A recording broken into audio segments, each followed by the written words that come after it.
여러분 안녕하십니까. 5월 19일 금요일 넘치는 우리 교회 EQ 19일차 시작하도록 하겠습니다.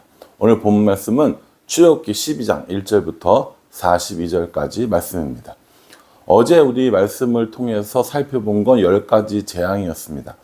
첫 번째부터 9번째 재앙까지 살펴보았고요. 오늘 이제 10번째 재앙과 함께 6월절을 한번 살펴보도록 하겠습니다. 이 10가지 재앙 가운데 9가지 재앙이 진행됐음에도 불구하고 바로는 이스라엘 백성들을 놓아주지 않게 되죠. 그리고 이제 마지막 10번째 재앙을 앞두고 하나님께서 이 재앙이 끝나면 바로가 너희들을 보내줄 거니까 이제 만반의 준비를 하고 길을 떠나라 라는 메시지를 주십니다. 그것이 바로 6월절이 되는 거죠. 6월절. 이스라엘에 있어서 가장 최고의 명절 하면 6월절이라고 볼 수 있습니다. 오늘 그 본문 말씀은 6월절이 어떻게 생기게 되었는지 이야기를 하는 거죠. 먼저 이 6월절은요, 6월절은 새해 첫날이 되는 겁니다. 해의 첫 달이 된다고 했어요. 해의 첫 달이라고 이야기를 합니다. 그러니까 뭐예요? 이때로부터 이제 1년이 시작되는 거야 라고 이야기를 해주시는 거죠. 우리로 말하면 새해가 되는 겁니다. 그 1월 달이 되는 거죠. 근데 이건요, 그냥 일반적인 달력이 아니라 종교 달력을 말하는 겁니다. 그래서 이걸 종교력이라고 부르고요.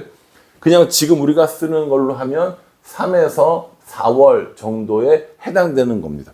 그래서 이 6월절을 통해서 이스라엘 백성들이 애굽을 탈출한 것, 그래서 새로운 한 해가 시작된 걸 기준으로 삼아라고 이렇게 얘기를 하는 거죠.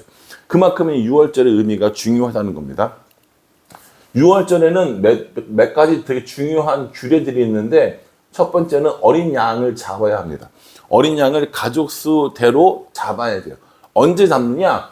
10일쯤 되었을 때, 10일 되었을 때, 그러니까 첫 달에 10일이 되었을 때 어린 양을 취합니다. 이 어린 양은 어떤 어린 양이냐면 수컷이고요. 수컷이고 1년 된 것이고 또 흠이 없어야 돼요. 흠이 없는 1년 된 수컷 어린 양 혹은 염소입니다. 일반적으로 어린 양이라고 이야기를 하죠. 이 어린 양은 어떤 의미를 가지고 있냐면 예수님을 상징하는 겁니다. 나중에 나오겠지만 이제 어린 양을 잡아서 그 피를 바르잖아요. 그럼으로 인해서 죽음을 면하게 되는데 그 예수님을 상징하는 것이 어린 양인 거죠. 그래서 6월절 어린 양 이렇게 이야기를 하는 겁니다. 두 번째는 뭘 먹으라고 이야기하냐면 무교병을 먹으라고 합니다.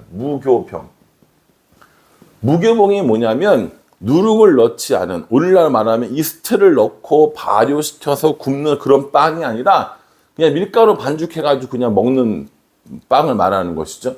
무가 없을 무자고요. 교가 누룩교자고 병이 떡병자입니다. 그러니까 누룩이 없는 떡이라고 얘기하는 거죠. 맛이 있어요? 없어요? 없겠죠. 맛이 없겠지만 어떻게 합니까? 급하게 먹는, 신속하게 먹는, 빠르게 먹는 음식을 상징하는 것이 무교병인 거죠. 그러니까 뭐 여유 있게 거기서 이거 맛있는 거 해가지고 진성차에서 먹라는 것이 아니라 빨리 먹고 움직여야 된다라는 것을 상징하는 것이 무교병이고요. 세 번째는 쓴나물입니다. 쓴나물. 나물은 나물인데 어떤 나물이에요? 아주 입에 쓴 나물 먹는 겁니다. 이건 뭐 합니까? 애굽 생활에서의 이 고난을 상징하는 것이죠. 그래서 이걸 이제 먹는 거죠. 그래서 10일 날 어린 양을 준비했다가 이걸 언제 먹냐면 14일 저녁에 어린 양을 잡아요. 어린 양을 잡아가지고 그 고기를 먹는데, 고기를 먹는 게 중요한 것이 아니라 어린 양을 잡아서 그 피를 문설주와 임방에 바른다고 그랬습니다. 여러분 이제 출입구가 이렇게 있다고 치면 이렇게 있겠죠? 이렇게 있으면 설주는 양쪽의 기둥을 말하는 겁니다. 양쪽의 기둥이 설주고요. 임방은 위아래에 있는 것을 말합니다. 그러니까 여기다가 어린 양의 피를 다 뿌려놓으라고 이야기를 하는 것이죠. 그럼 어린 양의 피를 뿌려놓으면 어떤 일이 있느냐? 23절에 보면 여호와의 사자가 이 피를 받은 것을 보면 지나서 넘어가리라 이렇게 이야기합니다. 지나서 넘어가리라. 그래서 이 패스오버 이걸 갖다가 뭐라 부르냐면 유월절 넘어간다라는 의미를 가지고 있는 것이거든요. 유월절에 어린 양의 피를 바른 이 집은 여기를 넘어가는 거예요. 뭐로부터 넘어갑니까? 10번째 재앙으로부터 넘어가는 거죠. 10번째 재앙이 뭡니까? 장자의 죽음입니다. 참 이런 거 보면 성경의 장자는 참 위태위태해요. 저도 장남이긴 한데 좀 위태위태한 것 같긴 합니다. 이 장자는 애굽 사람이든 히브리 사람이든 어떤 사람이든 간에 이 유월절 어린 양의 피를 바른 집에 있지 않은 모든 장자는 다 죽는 거예요. 그럼 사람만 죽느냐? 아니요. 가축들도 다 죽는다 그랬습니다. 그랬더니 이 장자의 죽음을 피하기 위해서는 뭐가 필요합니까? 어린 양의 피가 필요한 거죠. 그래서 이 어린 양의 피를 예수님이라고 우리가 이야기를 하는 겁니다. 이렇게 유월절 규례를 알려주십니다. 새해 첫 달로 정해라. 어린 양과 무교봉과 쓴나물을 먹어라. 그 먹을 때는 허리에 띠를 띠고 발에 실을 신고 지팡이를 짚고 언제라도 땅 하면 출발할 수 있도록 그렇게 준비를 하면서 먹으라고 이야기를 하고 계시는 겁니다. 이 유월절부터 시작을 해서 7일 동안 이 무교봉을 먹는 절기가 여기서 나오는 겁니다. 그래서 유월절 다음에 나오는 절기가 뭐냐면 무교절이 되는 겁니다. 그러니까 무교절의 시작이 유월절이 된다고 보시면 될 것 같습니다. 그래서 이렇게 다 한 다음에 그날 저녁에 정말 이 어린 양의 피를 바르지 않은 모든 장자들이 다 죽음을 당하게 되죠. 그러니 어떡합니까? 바로가 이제 어떻게 하겠어요? 이제 백성들을 이스라엘 백성들을 놓아주면서 다 가라 이렇게 되는 것이죠. 그래서 사람들이 이제 그 애굽을 탈출하기 시작합니다.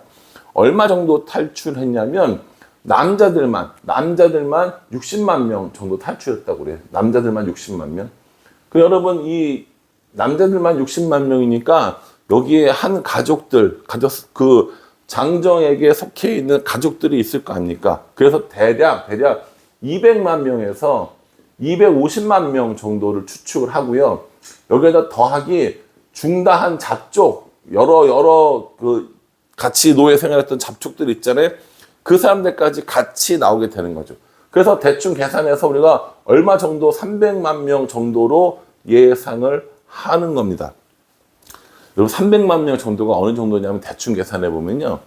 수원시 인구가 100만 명을 넘었죠. 그리고 화성시 인구도 뭐 한 80만 명 정도 된다고 얘기를 하더라고요. 그러니까 수원시 그리고 화성시 그리고 뭐 용인이나 안양 이런 거 다 합치면 아마 300만 명 정도 될 것 같거든요. 그러면 그 300만 명의 사람들이 움직이는 거예요. 여러분 이 규모가요. 어마어마한 규모가 되는 것이죠. 그래서 이 60만 명 그리고 대략 전체적으로 300만 명 되는 사람들이 그곳을 탈출하기 시작합니다. 그런데 하나님께서 이 사람들에게 은혜를 주시기 위해서 애굽 사람들에게 뭔가를 요구를 하면 다 들어주도록 해주셨습니다. 그래서 금부치도 그때 얻게 되고 나중에 그 얻은 걸 가지고 광야에서 또 여러 가지 금송아지도 만들기도 했지만 또 어떤 성마의 기호들도 만드는 일들도 있고 이런 일이 벌어지는 거죠. 그렇게 해서 60만 명 그리고 전체적으로 300만 명의 사람들이 애굽을 탈출합니다. 이게 얼마 동안 애굽에 있었느냐? 성경에 의하면 430년입니다. 430년 동안 노예 생활을 하다가 이제 약속의 땅인 가나안 땅으로 옮겨간다고 볼 수 있습니다. 여러분 이 유월절 그리고 이제 내일 나오는 이제 홍해의 그 기적들을 통해서 이스라엘 백성들은 정말 극적으로 애굽에서 노예 생활을 탈출하게 되는 겁니다. 이 애굽에서 노예 생활을 탈출하는 데 있어서 이스라엘 사람들이 한 일은 사실은 아무것도 없어요. 뭐 하긴 했죠. 불평하고 불만 터뜨리고 원망하고 이런 것만 했지 실제적으로 뭐 창을 들고 싸우거나 칼을 들고 싸우거나 이런 것들은 아무것도 한 게 없습니다.